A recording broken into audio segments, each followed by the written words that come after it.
Sebagai pemilik usaha UKM, saya mau bertanya, apabila beriklan dengan tema Ramadan, apakah akan tetap berdampak untuk konsumen setelah bulan puasa? Nah, iklan seperti apa yang menggambarkan branding yang baik di bulan puasa ini khususnya untuk UKM agar dapat bersaing dengan brand-brand besar, Pak Sakti? Oke, sayangnya saya tidak tahu tipe eh, produknya apa ya, Ya, kategorinya apa.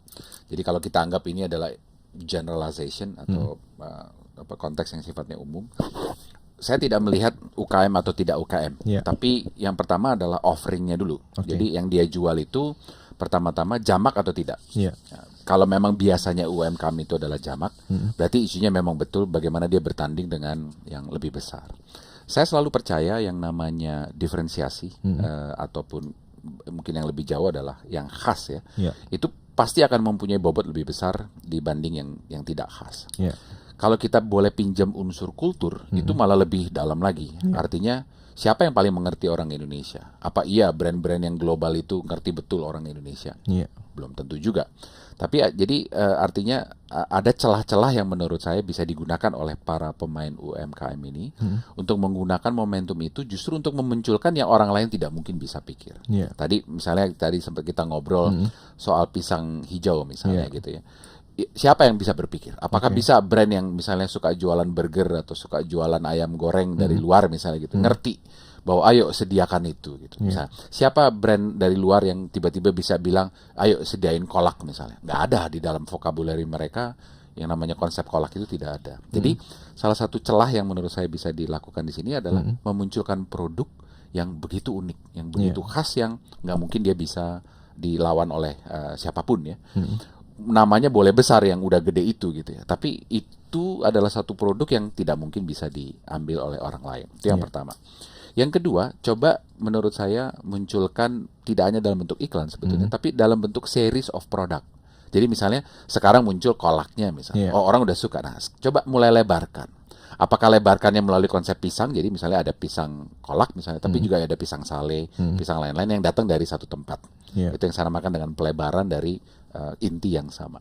Habis itu munculkan coba lebarkan sayapnya dalam pemikiran, oh saya sudah punya manis-manisan, bagaimana dengan asin-asinan misalnya. ya, Lebarin lagi. Jadi UMKM menurut saya bisa bertanding pasca Ramadan kalau dia mulai memikirkannya dalam dimensi ini. ya, Yang ketiga adalah dimensi packagingnya juga. Packaging dalam hal ini bukan hanya soal tampilannya, tapi bagaimana dia mengemasnya, baik melalui iklan maupun tidak. Jadi pada waktu dia memunculkan iklan itu sendiri, munculkanlah kekhasan itu tadi. ya, Apakah dia melalui medium-medium yang semua orang sudah tahu, atau menggunakan medium yang sangat khas misalnya. ya, Misalnya nih, kalau saya ngomong tadi Mas, dibuat misalnya kalau berhubungan dengan konsep lebarannya misalnya, dia justru memunculkan produk-produk dia itu sepanjang perjalanan orang-orang yang mau pulang kampung misalnya. ya, Karena begitu dia nengok kanan kamu ada, begitu saya nengok kiri dia ada.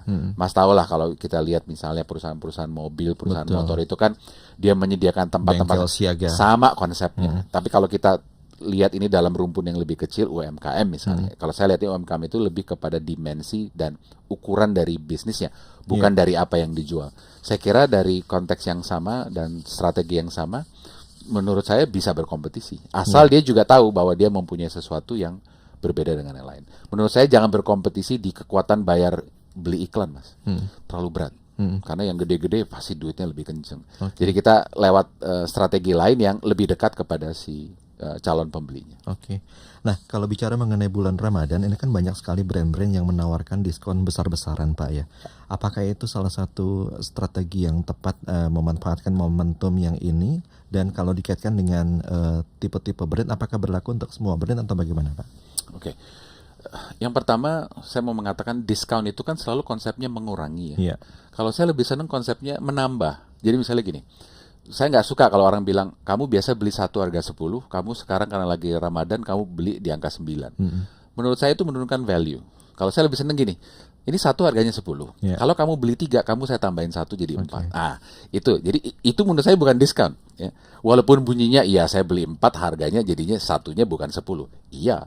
Yeah. Tapi dari kacamata si penjual, saya tidak mengurangi, saya tidak memberi kamu nilai yang lebih rendah, tapi saya menambahkan sesuatu yang lain di atas yang kamu biasa beli. Menurut saya teori itu jauh lebih efektif daripada murni discount. Misalnya Lebaran sale, saya pikir ya konsumen mestinya tidak bodoh-bodoh amat gitu ya. Diiming-iming dengan sale itu kayaknya wah, apalagi kalau bulan Ramadan kan nggak boleh ngibul Mas gitu. Jadi jangan ngibulin konsumen kalau menurut saya. Jadi yang lebih tepat menurut saya adalah memberikan satu rasio price over value dengan cara menambahkan justru, tapi tidak dengan mengurangi.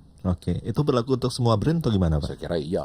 Apapun brandnya, karena kalau motonya adalah tadi ya pengurangan harga, mestinya konsumen lama-lama mikir, ini kalau semuanya dijual on sale, berarti kalau kemarin keuntungannya 10, dia sekarang keuntungannya 9 karena ngasih saya lebih banyak. Dalam hati saya, sebetulnya harga kamu berapa sih gitu ya. Itu yang saya selalu jadi penasaran. Jadi kalau kita lihat dalam suatu konteks society atau suatu lingkungan yang ada satu maturity ya di dalam bagaimana dia memahami orang-orang berjualan, mestinya dia suatu hari akan lebih selektif juga gitu. Ini kalau semuanya pada sale doang, sebetulnya lu tuh jualan harganya berapa sih gitu ya. Jadi saya lebih senang mendingan ditambahkan. Beli 10 dapat 2 lagi misalnya, daripada beli 10 dengan angka yang lebih kecil.